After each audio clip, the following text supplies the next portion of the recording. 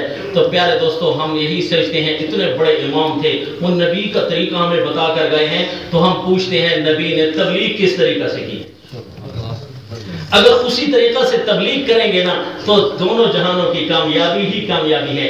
آئیے میں قرآن سے آپ کو حوالہ دیتا ہوں میرے نبی نے کیسے تبلیغ کی ہے.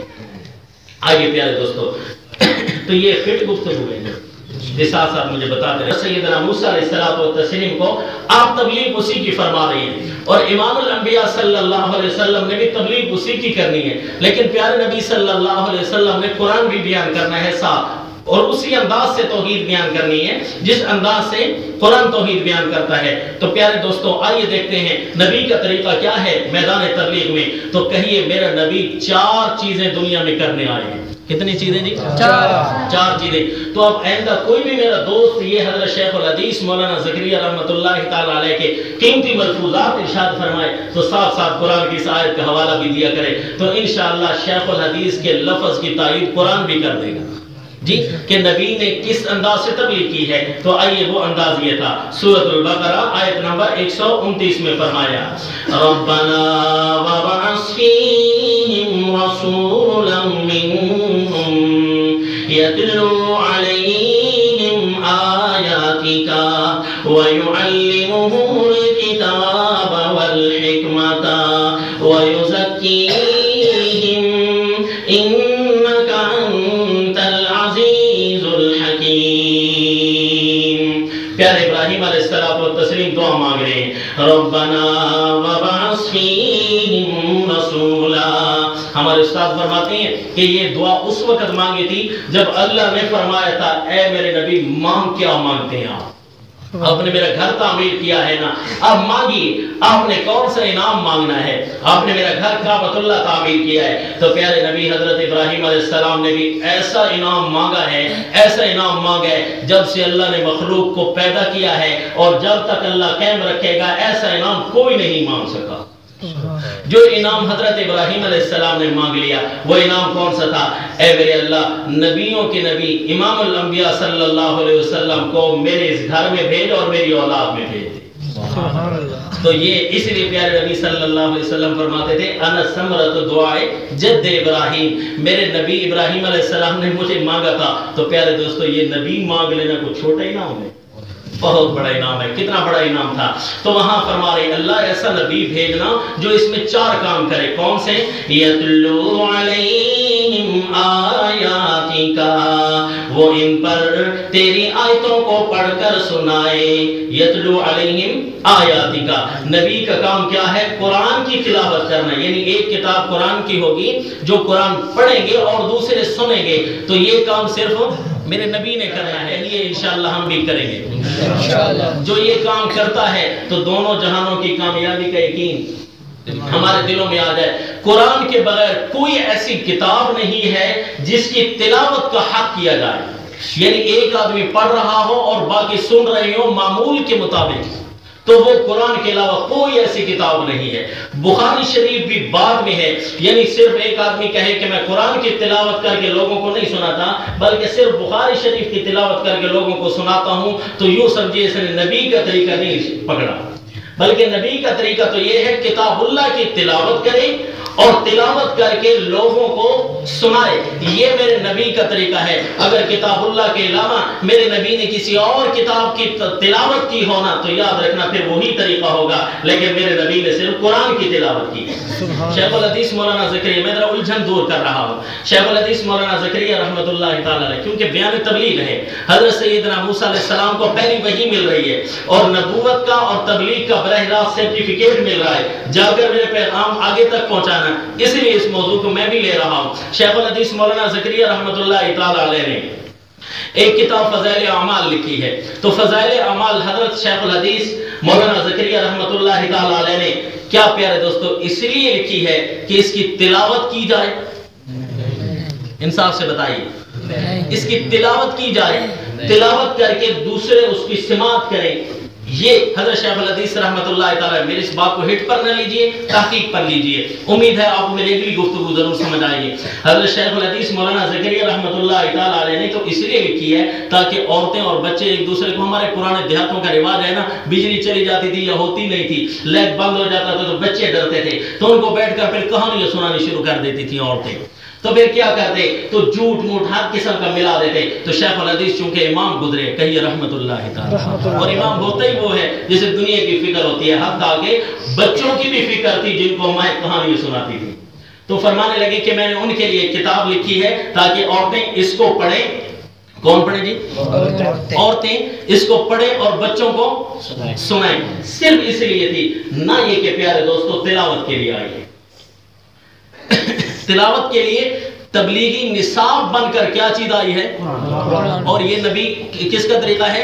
نبی کا طریقہ، اور نبی کے طریقے پر چل کر دونوں جہانوں کی کامیابی کا یقین ہمارے دلوں میں آ جائے۔ کیا قیمتی امام گزرے ہیں، شیخ الحدیث مولانا زکریا رحمۃ اللہ تعالی علیہ، ایک ہی فکر نے ہمیں ان کا جو ہے گرویدہ بنا لیا ہے، رحمۃ اللہ تعالی علیہ۔ تو پیارے دوستو یاد رکھیے گا، یہ اگر تلاوت آپ کریں، اگر آپ پڑھنا چاہیں، ویسے میں مطالعہ سے منع نہیں کر رہا، اگر کوئی چاہے کہ میں کتاب پڑھتا ہوں، اس کا میں مطالعہ کرتا ہوں، کوئی منع نہیں ہے، میں نے اپنے پیسوں سے خرید کر رکھی ہے الحمدللہ، جی ہاں میرے پاس پڑھی ہوئی ہے۔ لیکن یاد رکھیے ایک بات، پڑھنے والے کی ذمہ داری بھی ہوتی ہے، وہ یہ ہے کہ جتنی بات بزرگ نے لکھی ہے وہ پوری سنائی جائے، جی اتنی نہ پڑھی جائے کہ جتنی بزرگ نے ایک پوائنٹ، اگر قرآن کی بھی ایک چھوٹی سی آیت اٹھا کر دیکھ لو تو پھر یہ بھی نعوذ باللہ اس کا بھی معنی بگڑ جائے گا۔ قرآن میں اللہ تقربوا الصلاۃ، نماز کے قریب بھی نہ جاؤ، پھر تو چھوٹا سا یہ حصہ قرآن کا پڑھ لینا بھی تو پھر اس طرح گناہ ہے، تو لہذا قرآن بھی پورا پڑھنا ہے، اور جو ہمارے بزرگ نے کتاب لکھی ہے اسے بھی پوری پڑھنی ہے۔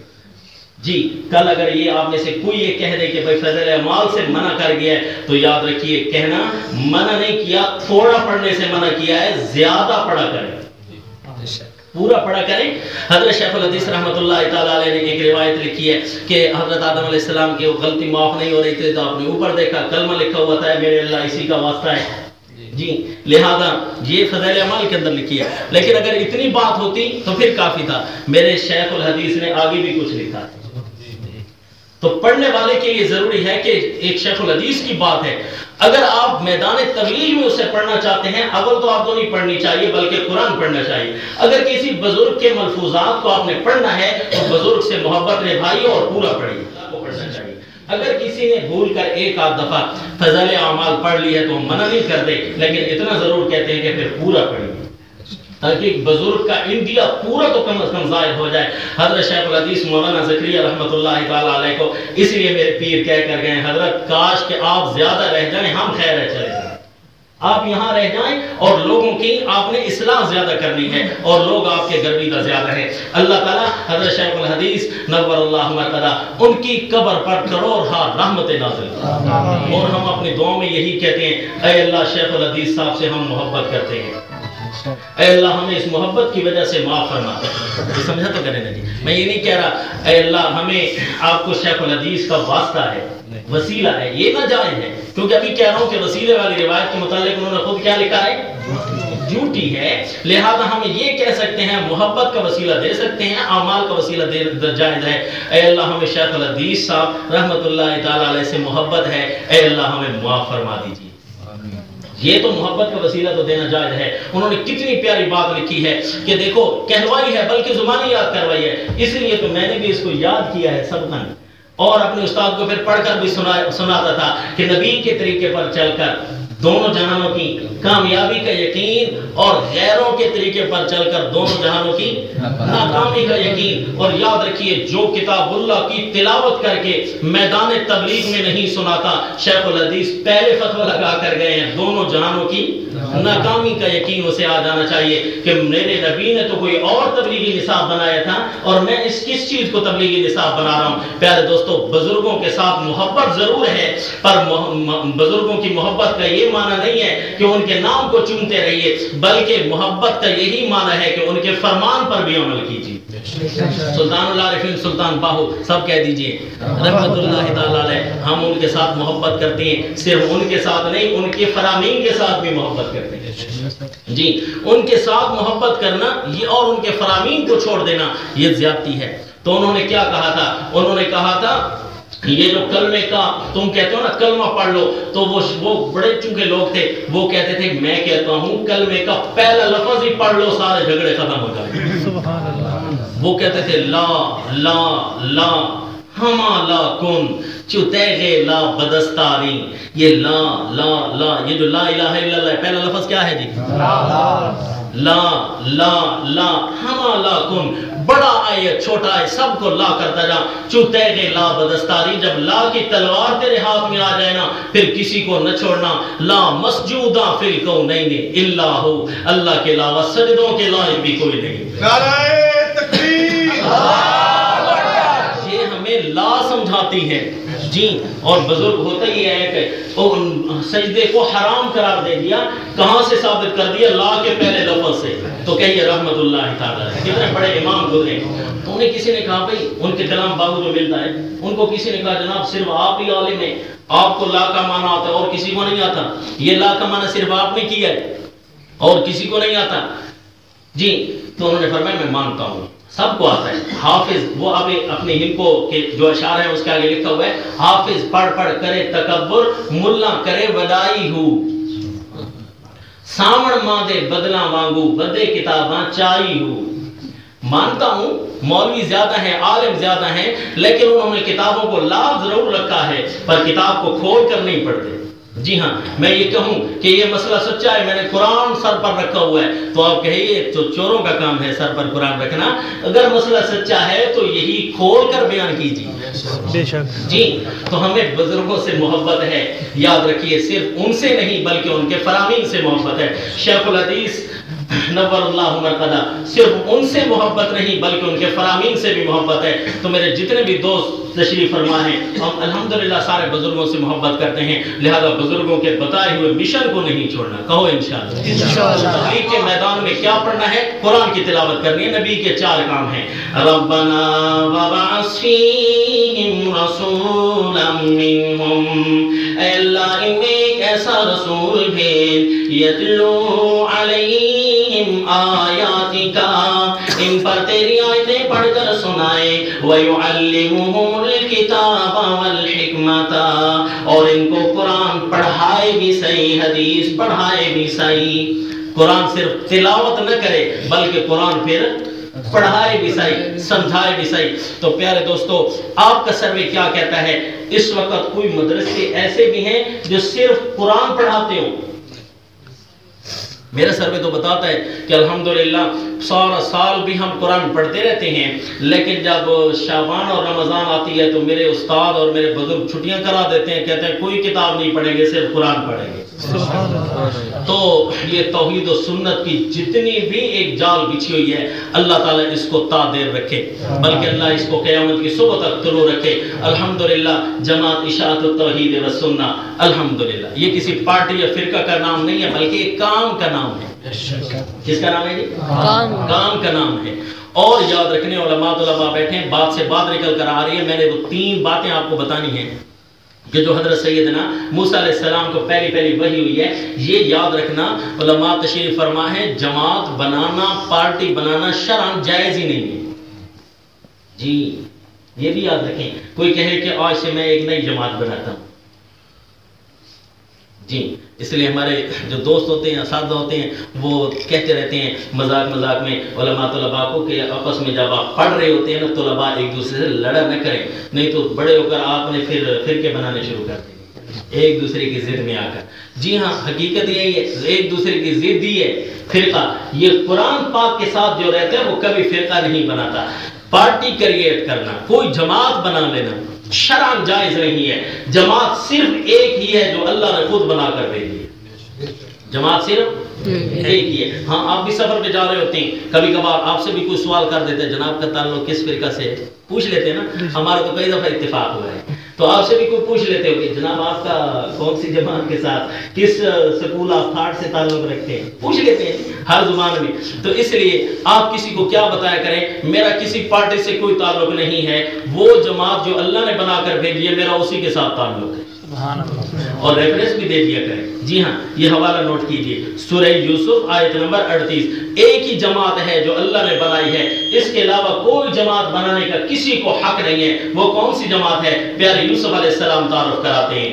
وَاتَّبَعْتُ مِلَّةَ آبَائِي إِبْرَاهِيمَ وَإِسْحَاقَ وَيَعْقُوبَ. سورہ یوسف آیت نمبر 38. جیل کے دوستوں نے جب خواب کی تعبیر پوچھی, آپ علماء سے واقعہ سنتے رہتے ہیں, تو آپ نے بتایا میں کو خواب کی تعبیر بتاؤں, شیطان تیرے ذہن میں ڈال دے گا پتہ نہیں جناب کس فرقہ کی طرف لے کر جا رہے ہیں. تو لہذا میں اپنی جماعت کا تمہیں تعارف کرا دوں. اگر میری جماعت اچھی ہوگی تو میری بتائی ہوئی تعبیر بھی عمدہ ہوگی. اگر میری اٹھک بیٹھک کسی غلط لوگوں کے ساتھ ہوگی تو ظاہر ہے میری گفتگو بھی غلط ہوگی. تو فرمایا وَاتَّبَعْتُ مِلَّةَ آبَائِي ابراہیم و اسحاق و یعقوب. میں تابعدار ہوں اپنے آبا کی جماعت کا, حضرت ابراہیم, حضرت اسحاق, حضرت یعقوب. میں اس جماعت کا رکن ہوں جو میرے ابو حضرت یعقوب علیہ السلام کی جماعت ہے, جو ان کے ابو حضرت اسحاق علیہ السلام کی جماعت ہے, اور جو ان کے ابو حضرت ابراہیم علیہ السلام کی جماعت ہے. ہمارا تعلق ایسی ہی جماعت سے ہے.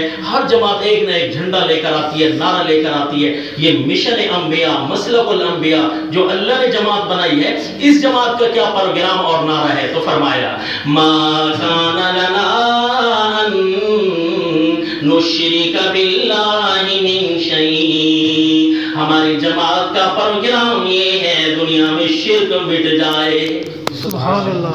یہ مسلک الانبیاء ہے, یہ جماعت انبیاء کا نعرہ ہے اور ان کا پروگرام ہے کہ دنیا میں ہم توحید کی اشاعت کرنا چاہتے ہیں, ہم دنیا میں توحید کو پھیلانا چاہتے ہیں. ما کان لنا ان نشرک باللہ من شیء. تو ایک ہی جماعت ہے پیارے دوستو. فرمایا جو اس جماعت کا رکن بن جائے, ذالک من فضل اللہ علینا وعلی الناس. یہ اللہ کا فضل ہے ہمارے اوپر بھی, لوگوں کے اوپر. ولیکن اکثر الناس لا یشکرون. لیکن اکثریت لوگوں کی مشن انبیاء کی قدر نہیں کرتی, اس جماعت کی قدر نہیں کرتی. تو یاد رکھنا پیارے دوستو, جماعت بنانے کی کوئی اجازت نہیں ہے. لہذا میں عرض کر رہا تھا ہماری یہ جماعت نہیں ہے بلکہ ایک پارٹی جو نبی علیہ السلام, جو امام الانبیاء یا مشن انبیاء ہے, بس اسی کے ساتھ ہمارا تعلق ہے. ہمیں چاہیے کہ مشن انبیاء کو آگے پھیلاتے رہیں. اور وہ مشن انبیاء کیا تھا کہ وہ قرآن کو پڑھ کر سمجھاتے تھے. میرے نبی صلی اللہ علیہ وسلم کا کیا مشن تھا؟ قرآن کو پڑھ کر سمجھانا. تو میرے جتنے بھی دوست یہاں تشریف فرمائے ہیں, کیا آپ نے کبھی کسی کو کوئی آیت پڑھائی ہے؟ کہیے الحمدللہ. جس نے پڑھائی ہے ہاتھ کھڑا کرے. جس نے کبھی کسی کو ایک آیت پڑھائی ہے ذرا بتا دیں. اساتذہ اکرام سے انتہائی معذرت کے ساتھ, آپ تو سب کچھ پڑھاتے ہیں الحمدللہ. یہ تو اللہ پاک ان کی عمر دراز کرے اور اللہ تعالیٰ ان کو مبارک رکھے. یہ تو سب کچھ پڑھاتے ہیں الحمدللہ. لیکن اگر کسی نے ہاتھ نہیں کھڑا کیا تو یاد رکھنا پیارے دوستو, یہ آپ کے ذمہ ضرور ہے. ایک نہ ایک دن اللہ تعالیٰ آپ سے پوچھیں گے کہ آپ کو دنیا میں تبلیغ کے لیے آئے تھے, بتا کتنی آیتیں تو نے پڑھائی. لہذا پیارے دوستو آج آپ نے ذمہ تہیہ کر لیجئے, انشاءاللہ میں آیتیں ضرور پڑھاؤں گا. ایک بھی آئے گی نا تو ضرور پڑھاؤں گا, اور نہیں تو اپنی بیوی تو کہنا مانتی ہے اسے تو پڑھاؤں گا, تاکہ رب تعالیٰ تو یہ فکرہ ہمارا منظور کر لیں گے. کہیں الحمدللہ.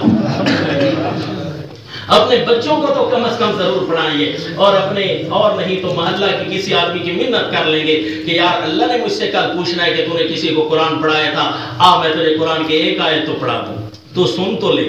جی ہمارے جامعے میں ایک آدمی آیا تھا, اس نے ہمیں بہت سارے دلائل دینے تھے اپنے مسلک کے, تو وہ ادھر ادھر سے دلائل دیتا رہا. جب وہ فارغ ہوا تو میں نے کہا جناب ایک دلیل بھی قرآن کی نہیں آئی.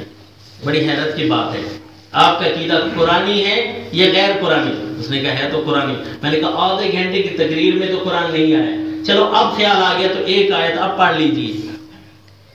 تو اس نے کہا ہے تو نہیں. میں نے کہا اچھا میں پڑھ کر سناؤں؟ یقین جانیے میرا رب گواہ ہے, وہ اٹھ کر جا رہا تھا اور کہہ رہا تھا ہم تمہارا قرآن نہیں سنتے. لا حول ولا قوت الا باللہ. تو پیارے دوستو کوئی سنے یا نہ سنے, آپ کا کام تو ہے نا پڑھ کر سنانا. اگر کوئی آدمی بھی آپ کی بات نہ سنے, ہر ایک کی آپ نے منت پوری کر لی, کسی نے نہ سنی, تو میرے رئیس المفسرین حضرت مولانا حسین علی الوانی سب کہہ دیجئے رحمت اللہ تعالیٰ علیہ, درخت کے پتوں کو پکڑ کر سنانے لگ جاتے تھے اللہ کا قرآن. اے اللہ وہاں بچنا کے لوگ قرآن نہیں سنتے, اے اللہ میں ان بے جان درختوں کو سنانے لگا. اے اللہ میں اپنی کمی تو پوری کر لوں, تو مجھے معاف فرما دے. تو پیارے دوستو ضرور کرنا کہ میرے نبی کا طریقہ ہے, اور نبی کے طریقے پر چل کر دونوں جہانوں کی کامیابی آتی ہے. تو میں کیوں نہ ہوں کہ لوگوں کو ایک نہ ایک آیت تو پڑھاؤں. وَيُعَلِّمُهُمُ الْكِتَابَ, میرے نبی قرآن سکھائیں گے اور میرے نبی حدیث سکھائیں گے. لہذا آپ کو حدیث سکھانی چاہیے. کیا سکھانی چاہیے جی؟ حدیث. بھی یاد رکھیں, حدیث جو ضعیف ہوتی ہے نا اس کی تعداد زیادہ ہے اور صحیح حدیثوں کی تعداد بہت کم ہے. جی ہاں, ایک حدیث یہ بھی ہے کہ قرآن زیادہ تھا بکری کھا گئی, لہذا اتنا بچ گیا. اور بعد میں آنے والے فرقوں کے لیے تو موج بن گئی. انہوں نے کہا جناب ہماری آیت بھی قرآن میں تھی صحیح. ہم نے کہا بھئی وہ تو 10 بکری کھا گئی ہے, اسی میں تھی. کہتے ہیں نہیں نہیں, نہ اس میں تھی نہ اس میں ہے, بلکہ بکری کے ساتھ ایک لیلا بھی تھا. لا حول ولا قوت الا باللہ, سب کی موج بن گئی. تو یاد رکھیں یہ بھی تو روایت ہے پھر, لیکن کیا کہیں گے؟ ضعیف, جھوٹ, خراب, غلط ہے, یہ بات ٹھیک نہیں ہے. اور لوگوں نے بھی ایسی حدیثیں مشہور کر رکھی ہیں جو ضعیف حدیث کی کتابوں میں بھی نہیں ہے, صحیح میں تو ہے نہیں, اور ضعیف حدیث کی کتابوں میں بھی نہیں ہے. مثلا شام کے وقت جھاڑو نہیں لگانا. جی جی, تو پھر یاد رکھیے پیارے دوستوں, جو روایتیں ضعیف کتابوں میں لکھی ہوئی ہیں, جو ضعیف روایتیں لکھی ہوئی ہیں کتابوں کے اندر, وہ بھی نہیں ماننی, اور جو ضعیف ہم نے بنائی ہیں وہ بھی نہیں ماننی. ایک حدیث آپ کو بتا دوں جو ضعیف ہو, صحیح بات ہے تو سنا رہا ہوں, تو ضعیف بھی تو سنا رہے. جی, تو ڈاکٹر کا کام ہے کہ ہر قسم کی چیزیں بتا دیتا ہے کہ اس کے سائیڈ ایفیکٹس کیا ہے جی, اور اس کے فوائد کیا ہوں گے. لہذا یاد رکھنا ایک روایت چونکہ زبان زد عام ہے, اس لیے میں چاہتا ہوں کہ دوستوں کو کنفرم ہو جائے, کہیں آپ میسج نہ پھیلاتے پھرے. ایک روایت علماء طلباء کو تو یقیناً پتہ ہے کہ ایک روایت ہے میرے نبی نے فرمایا لا حول ولا قوت الا باللہ. ڈر لگتا ہے یار کہ ایک تو تم نے ضعیف بنا لی اور پھر نبی کے ذمہ بھی لگاتے ہو نا, کسی اور کے ذمہ لگا لو تو گزارا تو ہو جائے گا. لیکن نبی نے فرمایا دور سے پڑھو گے تو فرشتے پہنچائیں گے, نزدیک سے پڑھو گے تو میں خود سنوں گا. لا حول ولا قوت الا باللہ. لیکن اگر کسی کو یہ بات سن کر افسوس ہونے لگا کہ یار تو نے یہ نہیں کہنا چاہیے تھا, کسی اور مثال کو درمیان میں لے آتا, مثال ضروری ہے یہی دینی تھی آپ نے, تو یاد رکھنا پیارے دوستو, آپ کی تسلی کے لیے عرض کر دوں کہ اگر یہ عقیدہ اس پر بنانا فرض ہے نا, تو پوری سیاستہ میں یہ روایت ہے ہی نہیں. تو امام بخاری اس عقیدے کے بغیر گیا ہے, کیا کہیں گے؟ تو حضرت امام بخاری رحمۃ اللہ تعالی علیہ کو یہ روایت نظر نہیں آئی, جو آج کل ہم نے نعوذ باللہ معیار کفر اور اسلام بنا دیا ہے. اس کے پیچھے نمازیں نہیں ہوتی جو کہتے ہیں یہ روایت ضعیف ہے. لا حول ولا قوت. اور خدا تمہارا کیا کرے, 95% لوگ نماز نہیں پڑھتے, اور جو 5% پڑھنے لگے تھے تم ان کی بھی ٹانگیں کھینچتے ہو کہ اس کے پیچھے نماز نہیں ہوتی. ان 95% کی فکر کرو جو نمازیں نہیں پڑھ رہے, ان کی فکر کیجئے. پیارے دوستو یاد رکھنا یہ جو روایت ہے یہ ذخیرہ حدیث میں کہیں بھی نہیں ہے. صحیح روایتوں میں, صحیح جو کتابیں, جو صحیح روایتوں کی کتابیں لکھی گئی ہیں ان کے اندر کہیں بھی نہیں ہے. ہاں ایک کتاب میں ضرور لکھی ہوئی ہے, اور وہ جو کتاب ہے یا وہ جو راوی ہے نا اس کو بیان کرنے والا, اس کا پتہ کیا نظریہ ہے؟ اس کا نظریہ یہ ہے کہ 12 امام جو ہوتے ہیں نا ہمارے, وہ ماں کے پیٹ میں ہو نا تو وہ وہاں بھی سن رہے ہوتے ہیں. فَإِنَّ الْإِمَامَ يَسْمَعُ فِي بَطْنِ أُمِّهِ, احتجاج طبرسی میں لکھا ہے فَإِنَّ الْإِمَامَ يَسْمَعُ فِي بَطْنِ أُمِّهِ. تو یہ اس نے کہا کہ اگر امام سنتے ہیں تو نبی کو بھی سنوایا جائے.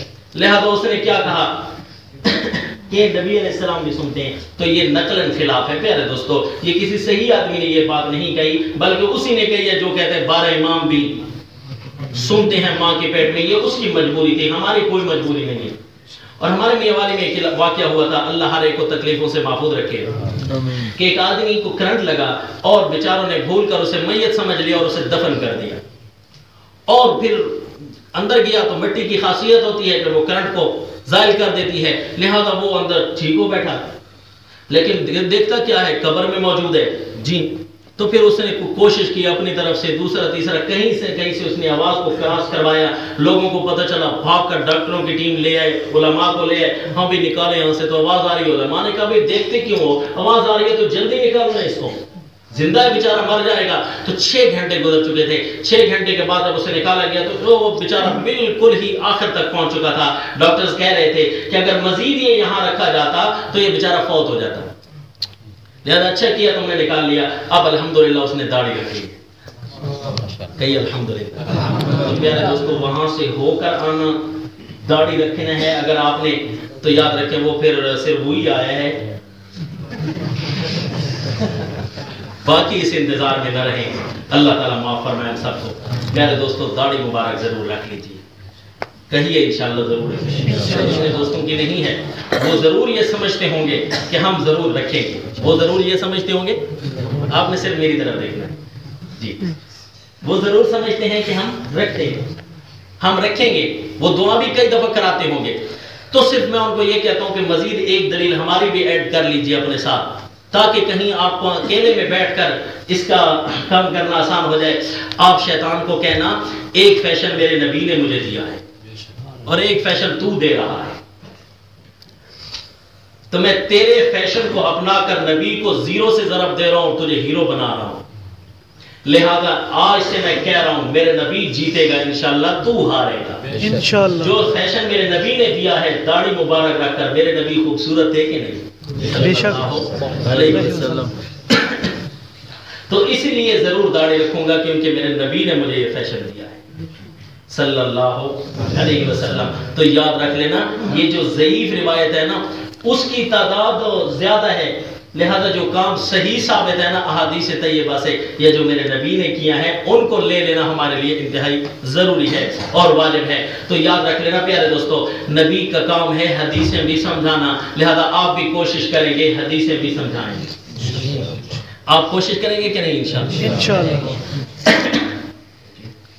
نماز کا کیا بتا ہے؟ 7:30 7:30 تو انشاءاللہ ختم کرتے ہیں جی، 7:30 تک تو اجازت ہے جی، تو ختم کرتے ہیں۔ ایک بات تو ہو گئی ہے نا کہ حضرت سیدنا موسیٰ علیہ السلام و تسلیم کو جی، حضرت سیدنا موسیٰ علیہ السلام و تسلیم کو جو پہلی وحی ہو رہی تھی وہ کون سی تھی؟ نہیں جی، جو پہلی بار 3 باتوں میں سے لا الہ الا انا فاعبدنی واقم الصلاۃ لذکری، لا الہ الا اللہ کی تبلیغ دی جا رہی تھی، اور وہ کام میرے نبی نے بھی کیا ہے اور ان 4 اندازوں میں کیا ہے کہ تلاوت کتاب بھی کی ہے، تعلیم قرآن بھی کیا ہے اور تعلیم حدیث بھی کی ہے، اور قرآن حدیث ایسے پڑھ کر سمجھایا ہے کہ وَيُزَكِّيهِمْ اندر کا گند باہر نکال کر پھینک دیا اور صاف شفاف کر دیا۔ تو لہذا آپ بھی جمعہ میں خطاب فرمائے نا، ایسے نہ فرمائے کہ جناب کسی کو پتہ ہی نہ چلا اور میں نے قرآن بیان کر دیا جی جی، تو یہ فارمیلٹی پوری ہو رہی ہے۔ نہیں پیارے دوستو، قرآن اس انداز میں بیان کرنا ہے تاکہ اندر کا غم بھی باہر نکل آئے اور ختم ہو جائے اور بیماری ٹھیک ٹھاک ہو جائے، صاف شفاف ہو جائے آدمی۔ وَيُزَكِّيهِمْ، یہ 4 کام میرے نبی نے کرنے ہیں، اور وہی جو حضرت موسیٰ علیہ السلام کو پہل ہو رہی تھی وہ یہی وہی تھی کہ لا الہ الا انا فاعبدنی۔ میرے نبی تم نے لوگوں کو یہ کہلوانا ہے اور یہ بتانا ہے کہ اللہ کے علاوہ کوئی پکار کے لائق نہیں، لہذا اللہ ہی کی پکار کرنی ہے۔ لا الہ الا انا فاعبدنی، یہ پہلا لفظ تھا، اس کی تشریحات کچھ بقایا بھی ہیں، لیکن میں اس پوائنٹ کو یہیں پر رکھ کر اگلی 2 باتوں کو پورا کر کے اجازت چاہتا ہوں۔ دوسری وحی جو تھی، دوسرے نمبر پر اللہ نے فرمایا میرے پیغمبر وَأَقِمِ الصَّلَاةَ لِذِكْرِي، وَأَقِمِ الصَّلَاةَ لِذِكْرِي، نماز کو قائم رکھنا، اس سے میری یاد آئے گی، نماز کو قائم رکھنا اس سے میری یاد آئے گی۔ حضرت امام محمد سب کہہ دیجئے رحمت اللہ تعالیٰ علیہ، تلمیذ خاص امام اعظم ابو حنیفہ رحمہ اللہ علیہ، وہ جب نماز کے لیے کھڑے ہوتے تو یوں کہتے اللہم اعنی علی ذکرک وشکرک وحسن عبادتک، اے اللہ نماز پڑھنے لگا ہوں تو میری امداد کر جی۔ تو وہ نماز پڑھتے ہوئے جب امداد مانگتے ہیں تو پھر ہمارے لیے تم بطریق اولا ضروری ہو گیا۔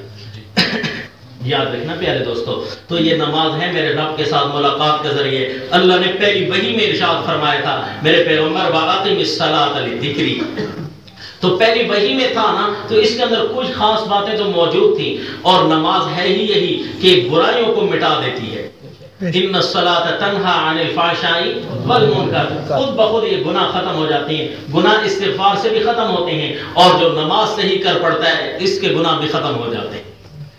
استغفار، ہاں جی، تاریخی ایک واقعہ میں پڑھ رہا تھا، وہاں ایک آدمی حضرت امام احمد بن حنبل رحمہ اللہ علیہ، ان کی سمانے میں لکھا ہے کہ وہ ایک جگہ گئے تو رات پڑ گئی، تو چونکہ ذرائع مواصلات کم تھے تو انہوں نے چاہا کہ میں کہیں رات کروں، اور میں دیار غیر میں ہوں، مجھے جاننے والا کوئی نہیں ہے، لہذا میں ایک مسجد میں پڑاؤ کروں گا۔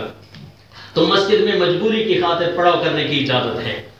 کس کی خاطر جی؟ مجبوری، اسپیشل آرام کرنے کے لیے مسجد میں تشریف نہ لائیں، اسپیشل کہ میں سوں گئی مسجد کے اندر، یوں نہ کیجئے۔ ہاں اگر بالفرض والمحال آپ کے لیے کوئی جگہ نہیں ہے، آپ دیار غیر میں آئے ہوئے ہیں، تو لہذا مسجد میں پڑاؤ کر سکتے ہیں۔ تو حضرت امام احمد بن حنبل رحمہ اللہ علیہ نے جب مسجد کے اندر پڑاؤ کرنا چاہا تو چوکیدار آیا، اس نے کہا جناب باہر نکلیے نا، نماز پڑھ لی ہے تو میں نے مسجد کو بند کرنا ہے۔ انہوں نے کہا بھائی میں دیار غیر کا مسافر ہوں، مجھے یہیں رہنا ہے۔ حضرت مولانا حسین علی الوانی رحمۃ اللہ تعالی علیہ وہ اس طرح میاں والی سے چل کر موسیٰ ڈیرے سمیع خان میں ان کے پیر رہتے تھے، حضرت خواجہ عثمان دامانی رحمۃ اللہ تعالی علیہ، ان سے جا کر جو ہے تصوف حاصل کرتے تھے۔ تو راستے میں ایک شہر آتا تھا، تو ان کے سوانے میں لکھا ہے کہ ایک شہر ہے، وہاں میں نے پڑاؤ کیا تھا، کوئی مسجد تھی چھوٹی سی، اس کا نام تھا کھتی۔ کیا نام تھا جی؟ کھتی نام ہے۔ اب بھائی مجھ پر کیا غصہ کرتے ہیں، جیسے میں کیا کہہ سکتا ہوں۔ تو وہ کہتے ہیں میں نے ایک مسجد میں پڑاؤ کیا، تو میرا ذہن یہ کہتا ہے کہ چونکہ ولی وہاں پڑاؤ کر کے گیا ہے نا، وہی ولی وہاں سے گزر کر گیا ہے، ضرور اللہ اس کو رنگ لگائے گا۔ آج اس شہر میں توحید و سنت کا ایک بہت بڑا مرکز موجود، الحمدللہ۔